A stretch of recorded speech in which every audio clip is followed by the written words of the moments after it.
Bom, boa tarde, meu nome é Bruno, atualmente eu sou professor aqui na UNRV.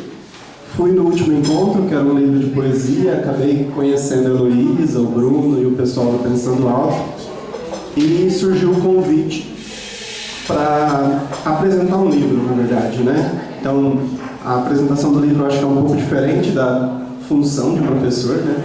Quando você é professor, normalmente você apresenta menos e entra muito mais no texto, né? Então a questão desse texto em especial é apresentar o livro e de alguma maneira transpassar as provocações que a própria autora do livro deixa bem claro, bem nítido, né? Então acho que a ideia foi essa, basicamente, quando eu recebi o convite da Luísa e quando eu fui ver o evento também. O texto que eu escolhi é um texto de leitura recente, né?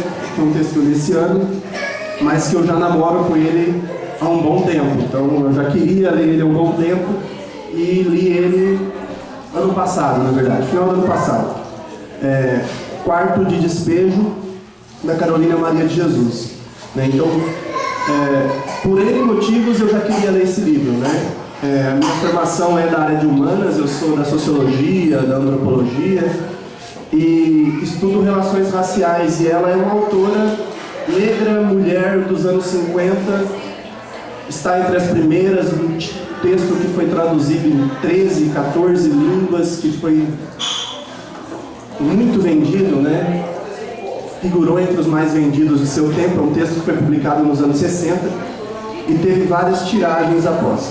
Então, de certa maneira, eu já me interessava pelo livro, pelas pesquisas que eu faço ligado à identidade negra, à questão racial, que são os alvos do meu interesse acadêmico, né? Por isso, a proximidade com o livro. Então, o livro, da forma que eu decidi apresentar, obviamente que com a colinha, porque como professor a gente tem os nossos hábitos, né? Então, pelo menos um roteiro para apresentar. Tanto o livro quanto a autora são bastante singulares para a história da literatura de um modo geral, né? Então, inicialmente, o texto que chama Quarto de Despejo, e ela dá esse nome tipicamente porque ela considera a favela, da onde ela é uma das moradoras, uma das primeiras favelas de São Paulo, chamada Favela do Canindé, que não existe mais, né? Ela foi remanejada, todo mundo que morava lá foi remanejado, depois tiveram uma urbanização do Tietê. Então esse livro está configurado na forma de um diário. Então a Carolina ela tinha o hábito de escrever diários bastante pessoais, né? Sobre a vida, sobre os 3 filhos que ela tinha, o trabalho, ela era uma catadora de papel, basicamente papel, né? Mas o papel ela dizia que era menos concorrido na rua, né? Então era basicamente uma catadora de papel. E quando ela chegava em casa, de acordo com a própria narrativa dela, obviamente, né? Nos casos em que não faltasse comida em casa, ela ia escrever. Então, ela escreveu o diário dela, era sempre algo muito, muito pessoal, como todo diário se espera, e narrando quase sempre o dia, a vida, as expectativas, mas transparecem muitas coisas, sobretudo do período, né? O diário, ele pega 5 anos, na verdade, né? Ele vai de 1955 a 1960, né? 1º de janeiro de 1960. Então, boa parte do livro, as coisas que mais aparecem, talvez seja a questão do trabalho e a questão da fome, que é algo que aparece muito e que era algo típico do Brasil desse período, que também coincide com o governo do Juscelino Kubitschek, né? O período de entrada e o período de saída, né? De 55 a 60. E ela, de alguma maneira, vai mostrando algumas relações, ou pelo menos algumas considerações da política, algumas bastante vívidas, né? Então a Carolina ela tinha esse hábito de escrever esses diários, e esse diário, quer dizer, a organização disso, obviamente, né, passou pela mão de um jornalista, Audálio Dantas, que foi fazer uma reportagem na favela, encontrou Carolina e de alguma maneira se encantou pela Carolina, pelo trabalho da Carolina, ao saber que ela escrevia, e ele foi o primeiro a ter contato com esses diários e de alguma maneira tentar dar um formato diferente para esses diários, né? Esses diários foram publicados posteriormente no jornal ela já tinha enviado para publicações no exterior, para algumas editoras no exterior, mas não havia sido aprovado. Mas ao longo do diário, a gente vai acompanhando essa passagem também com relação à escrita, né? O diário que começa de uma forma muito pessoal, conforme vai ganhando a perspectiva de poder ser publicado, a Carolina também vai vislumbrando, de certa maneira, um poder que a própria escrita traz, né? Então, há algumas situações, por exemplo, tem um momento em que ela vai levar o filho no médico e ela julga ser muito maltratada pelo médico, então ela vai usar, quer dizer, o Audálio, que está junto com ela, né, que é esse jornalista que ajuda na organização, vai falar para ela: coloca tudo no diário, porque o diário já tem uma perspectiva de ser publicado, né? Então já tem uma noção da publicidade que isso vai dar, isso vai vincular nomes. Então, de alguma maneira, a Carolina também vai se empoderar a partir dessa escrita, né? E esse empoderamento, obviamente, que também vai passar por uma questão financeira. Ela vai conseguir ter condições de sair da favela, que era o grande sonho dela naquele momento. Então ela vai possibilitar, essa literatura vai possibilitar isso, mas vai possibilitar também ela poder barganhar com a sociedade em que ela convive a partir disso aí. Então acho que isso talvez seja algo importante, pelo menos me marcou muito na leitura que a gente vai fazendo do livro, que esse diário, que surge como algo bastante pessoal, aos poucos ele vai ganhando um caráter mais público conforme vai tendo a esperança e a expectativa de ser publicado. E óbvio que isso também vai trazendo alguns problemas, né? Quer dizer, os vizinhos, os moradores, que são as histórias que ela conta, né? As histórias de quem reside naquele espaço que é a favela do Canindé. Então ela vai dando nomes, os apelidos, os acontecimentos, as brigas, as encrencas, as crianças, tudo isso vai transpassando no diário. E conforme isso vai sendo público, os vizinhos também vão se desgostando dessa própria perspectiva. Então ela também vai ganhando, de certa maneira, uma ojeriza maior dos próprios vizinhos. Então, essa passagem eu acho muito interessante, porque a gente percebe que a literatura tem um poder, obviamente, como arte, mas ela também tem um poder que reflete sobre o social, né? Então a Carolina consegue apresentar isso num processo que a escrita dela, por exemplo, o Audálio, quando ele vai pegar esses diários para organizar e fazer em forma de livro, ele não retira os erros de português típicos da Carolina, uma pessoa que estudou até a segunda série em Minas Gerais, né? Então a alfabetização da Carolina se dá nesse processo. Quando ela vem para São Paulo, ela vai trabalhar na casa de um importante cirurgião paulista, o primeiro a fazer um transplante de coração, salvo engano, no Brasil, né? Então era um cirurgião importante e ele tinha uma biblioteca muito vasta, era onde a Carolina passava o seu dia de folga, nessa biblioteca. Então, óbvio que a formação, a escolarização da Carolina, né, o processo escolar dela, de que foi até a segunda série para nós hoje, é altamente limitado, e isso, de certa maneira, transparece no texto. E é mais uma coisa que me chama muita atenção no texto, porque é uma forma de beleza. Ela tem uma frase que ela coloca no texto que me marca muito, né? Ela fala assim: a voz do pobre não tem poesia, né? E é engraçado porque ela coloca isso num diário, e a partir do momento que esse diário se torna um livro, de alguma maneira a voz do pobre está sendo mais do que ouvida, está sendo lida por muita gente, né? Como o texto circulou muito, foi muito traduzido, de certa maneira aquele momento de desafogo da Carolina transpassa também a partir desse processo, quando ela vai afirmando esse processo. Então é importante ver isso porque pelo menos eu acho que o texto tem uma centralidade muito grande, porque vai trazer a voz de alguém de dentro da favela no momento em que a favela ainda é uma novidade, né? Entre aspas, óbvio, né? Uma novidade no sentido de que é a primeira favela paulista a se formar, essa favela do Canindé, e é alguém de dentro da favela com uma formação dentro da favela, quer dizer, uma educação, né? Se não é uma escolarização, é uma educação, uma vida que se formou naquele processo dentro da favela. E esse texto vai fazer com que a gente queira ouvir o que a Carolina está querendo dizer, o que ela está querendo falar. Então a Carolina ela vai conseguir dizer muito das suas experiências e principalmente de como ela está vendo o mundo, né? Como eu disse, algumas coisas são bastante marcantes dentro desse processo. Então ela, como uma mineira e que está vivendo nesse primeiro processo de construção das favelas, porque as favelas aparecem como basicamente uma novidade no Brasil, porque as favelas são frutos do processo de urbanização, né? Então, até a década de 60, por exemplo, que é o período em que o texto é publicado, né, o livro é publicado e é o último dia do Diário da Carolina, a gente ainda tem uma população majoritariamente no campo, a população é rural. Mas já temos um processo de urbanização grande, politicamente a gente já tem a entrada das massas na cena política, a gente já está falando de populismo, governo JK. Então as percepções da Carolina como alguém que está vinculada ao povo, vinculado a esse mundo urbano e ao quarto de despejo desse mundo urbano, né, porque ela vai avaliar que o quarto de despejo é a favela, justamente porque é onde eles foram, de certa maneira, despejados, né? Então eles moravam, os moradores da atual favela do Canindé, quando ela está escrevendo, né, moravam em moradias coletivas no centro da cidade.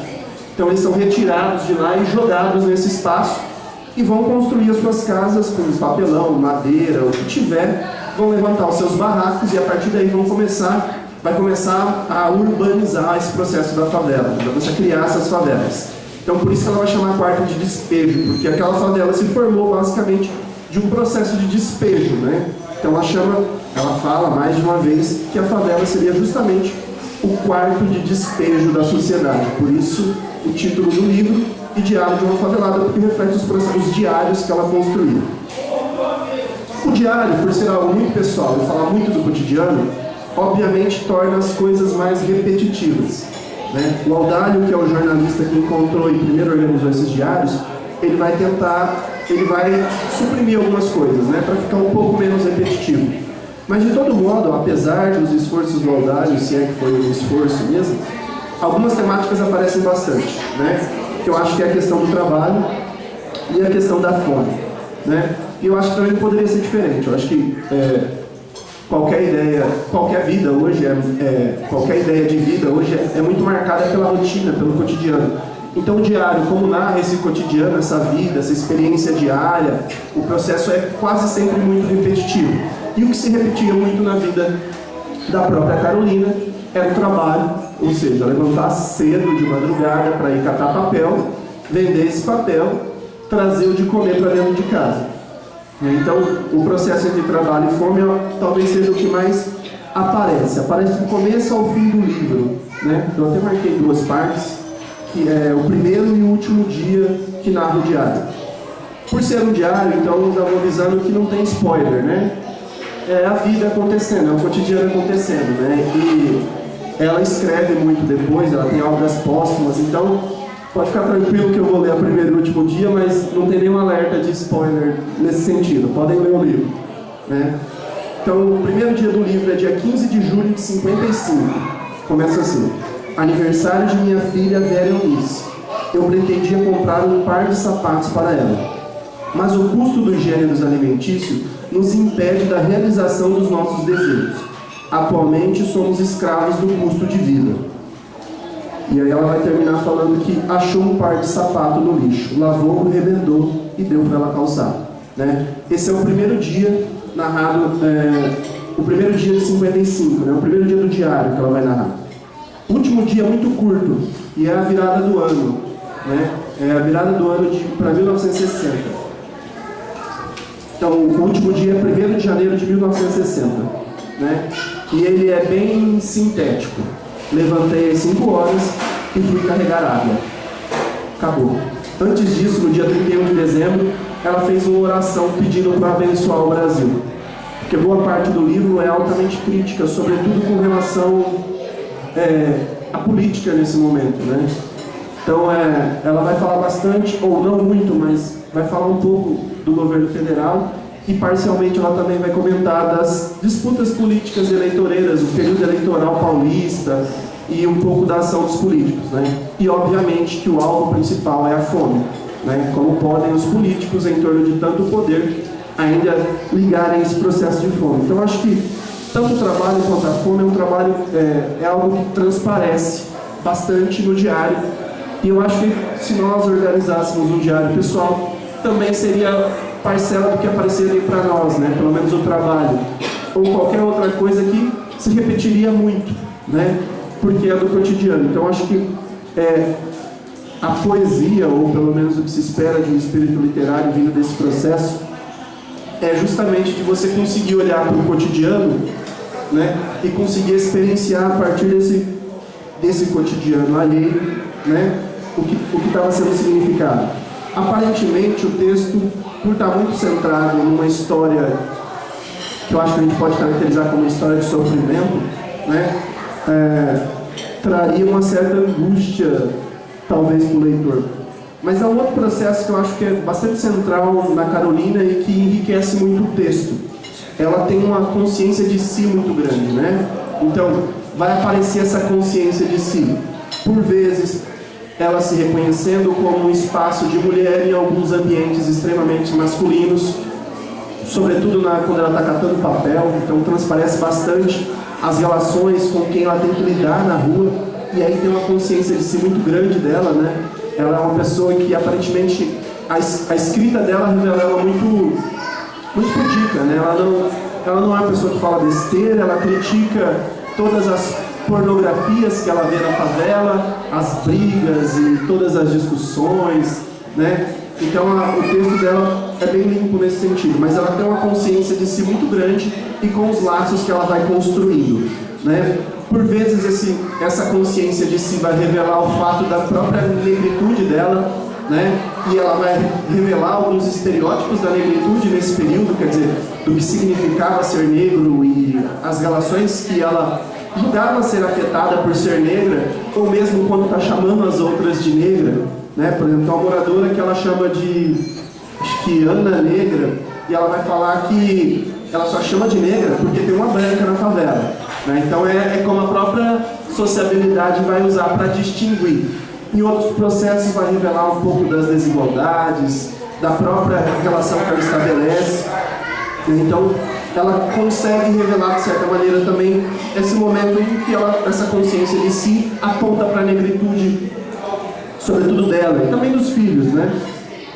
Ela tem uma consciência muito grande dos efeitos da pobreza, que também acho que invariavelmente, por estar ligado à ideia da fome, né, essa consciência de si, com certeza tem que revelar alguma coisa sobre essa pobreza, né? Então ela vai conseguir, de certa maneira, externalizar um processo que na história a gente, né, estuda mais do que tem noção, né, acho que, do que está no papel. Acho que é isso que o texto dá essa densidade, né? Algumas coisas a gente entende, sei lá, eu não consigo atribuir, eu não consigo imaginar a experiência da fome, por exemplo, né? A experiência da fome é uma experiência difícil para mim imaginar. A gente estuda, eu sou sociólogo, fome para mim pode ser um conceito, como a pobreza pode ser um conceito.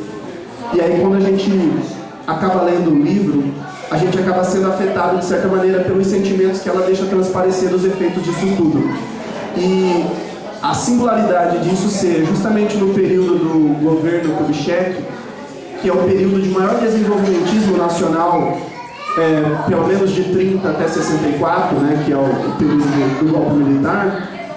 Dentro desse período, o governo do Juscelino é o governo de maior crescimento econômico, maior desenvolvimento industrial, é a construção de Brasília, termina nos anos 60, é um slogan de desenvolver 50 anos em 5. E nesse período de grande euforia desenvolvimentista, industrialização, construção de Brasília, são os 5 anos que a Carolina está narrando uma história de um trabalho precário e de muita fome. Para ela e para seus filhos, narrando a história dos seus vizinhos. Então acho que talvez essa contradição aparece bastante no texto, quando a gente consegue aproximar um pouco do que a gente tem de história, né? Então acho que o texto, de certa maneira, ajuda a enriquecer algumas coisas que a gente estuda de modo muito conceitual, que parece distante, né? Então acho que isso aproxima. E eu acho que esse também, de certo modo, é o poder da literatura, né? Fazer a gente sentir um pouco mais, né? Eu acho que, nesse sentido, o texto da Carolina ajuda bastante, é bastante efetivo nisso. E uma outra coisa que eu acho que transparece bastante dentro desse processo da consciência que a própria Carolina tem de si e das coisas ao seu redor, é com relação ao povo, né? Ela tem uma consciência de ser povo, e de algumas maneiras ela transparece algumas ideias do que significa ser povo nesse momento, com essa relação política, com a fome, com a questão do trabalho, porque eu acho que o fato de ela estar na favela meio que habilita ela, dá uma certa autoridade para o discurso dela, de não ser apesar de ser um diário, que por definição é algo muito pessoal, não ser algo que revela somente a realidade dela. Então, de certa maneira, ela é um pouco da voz do povo quando ela está falando no diário dela, né? Então, em alguns momentos, ela vai até usar essa ideia do povo, e eu marquei algumas falas que ela vai colocar, né? Uma com relação às eleições, porque em vários momentos ela marca as opiniões dela com relação aos políticos, né? E a indignação de que qualquer político possa conviver tranquilamente com a fome que muitos passam, né? É ela no diário, mas tem vários outros passando ao redor, né? E ela vai falar que uma ideia que nós reproduzimos muito hoje, né? Quem paga as despesas das eleições é o povo, né? É ela se colocando como a pagadora desse débito. É ela falando pelo povo e ela reconhecendo algo que até hoje a gente reproduz facilmente, né? Só que ela faz isso com aquele que experienciou a fome, não com aquele que estuda a fome, né? Ela faz isso com quem viveu mais as agruras do processo do que eu que estou aqui falando para vocês, por exemplo, né? O povo não sabe revoltar-se, né? E ela, no final do livro, traz uma entrevista muito boa e ela vai falar um pouco disso também, né? O povo não sabe revoltar-se. Quer dizer, dadas aquelas condições e o fato daquelas condições não serem para uma parte muito pequena da população, a revolta teria que ser algo muito eminente, né? Algo muito próximo. E de certa maneira ela vai dizer que parcela dessa revolta até ajuda ela a escrever, né? Em vez dela xingar, em vez dela ofender, ela vai se voltar um pouquinho para o processo de escrita dela. Então ela também fica, de certa maneira, parte da indignação dela também é um pouco com a apatia, se é possível dizer isso, né? Com relação ao povo não se revoltar-se. E a última, que também é uma frase que está no livro: se o custo de vida continuar subindo até 1960, vamos ter uma revolução. Essa ideia eu acho importante porque é justamente com a ideia de abafar uma possível revolução que a gente tem um golpe de 64, né? E a Carolina errou por 4 anos o prognóstico dela, né? Não foi por muito. E é alguém que estudou até a 2ª série. É alguém que só está vivendo, que está experienciando. Na verdade, eu até tenho dúvida se ela estava vivendo ou sobrevivendo, né? Eu acho que tem um limite ali, porque em boa parte do texto parece que o que você vê no texto é mais sobrevivência do que a vida em si, né? E algo que a gente reproduz hoje nas lógicas do trabalho, né? Então, ela mesma já estava dando alguns diagnósticos com relação a isso. Eu acho que o texto da Carolina, ou pelo menos o grande poder do texto da Carolina, né, é o poder dela quebrar a ideia da literatura como algo eminentemente erudito, né? O fato dela ser uma pessoa que estudou até o 2º ano, que conseguiu produzir mais do que um livro. Evidentemente esse livro é o livro mais famoso da Carolina, né? E depois ela vai escrever mais 2 livros e tem mais uns 3 publicados póstumamente, né? Depois dela morrer. E envolve teatro, envolve poesia, tem um outro diário que chama Casa de Alvenaria. Então ela, de certa maneira, vai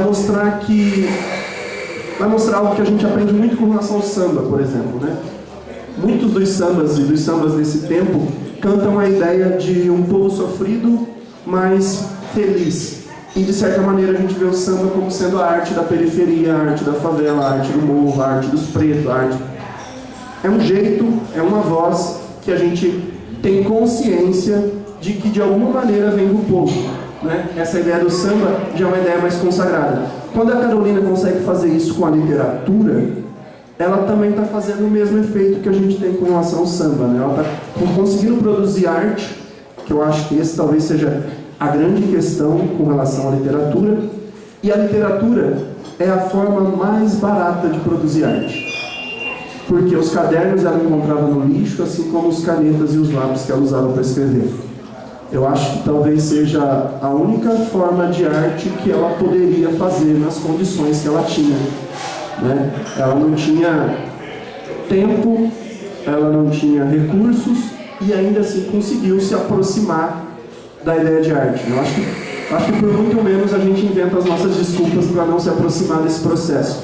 E eu acho que a Carolina, de alguma maneira, deixa esse legado que eu acho que o texto provoca, porque é um texto que de alguma maneira está dialogando com questões que a gente julga distante, né, em vários momentos, e que ela está externando aquilo a partir da vida dela. Quer dizer, não é uma ficção, né? É a vida dela que está sendo narrada sobre os olhos dela.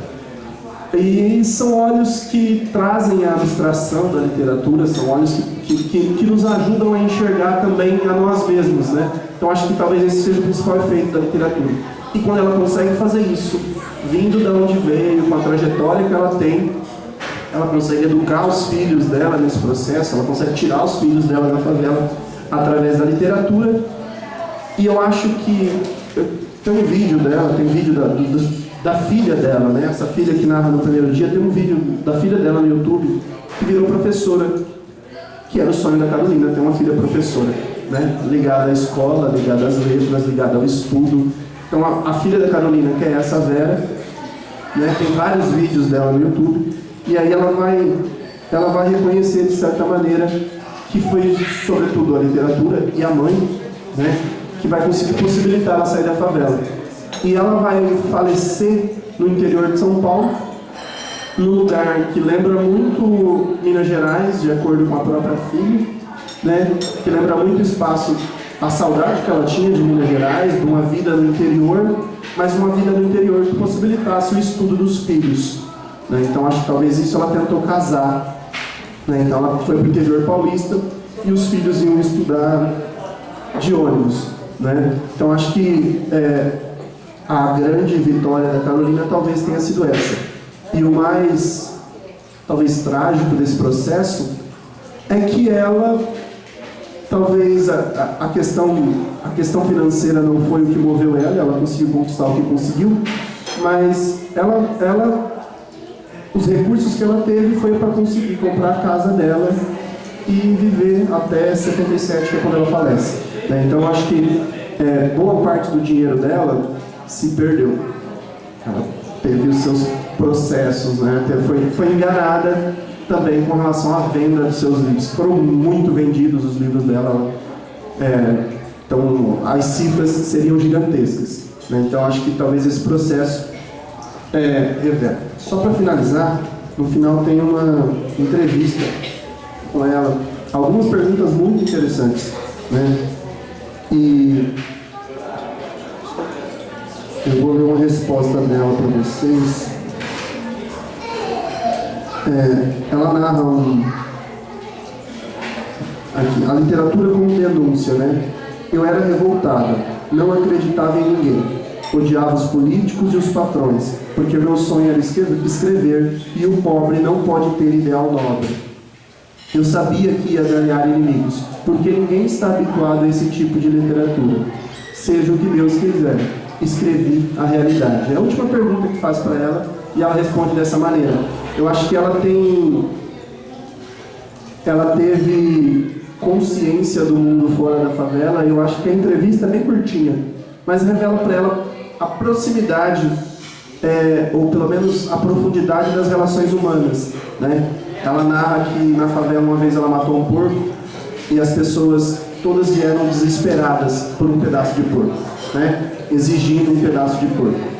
E ela fala que quando saiu da favela era o dinheiro, né? Então acho que a reflexão que ela faz com relação à favela, no final das contas, eu acho que quando ela dá a entrevista e responde algumas questões, está muito mais ligada às relações humanas do que propriamente ao fato do espaço onde ela vive, ou de ser aquelas pessoas, aquele lugar, né? São as pessoas. E ela tem um ditado que ela fala que na vida não há coisa pior na vida do que a própria vida. É uma pessimista, né? É uma pessimista. Eu acho que não podia ser o contrário com a narrativa que ela apresenta no próprio diário. Bom, acho que é isso. Quem tiver alguma dúvida ou alguma questão, fica à vontade.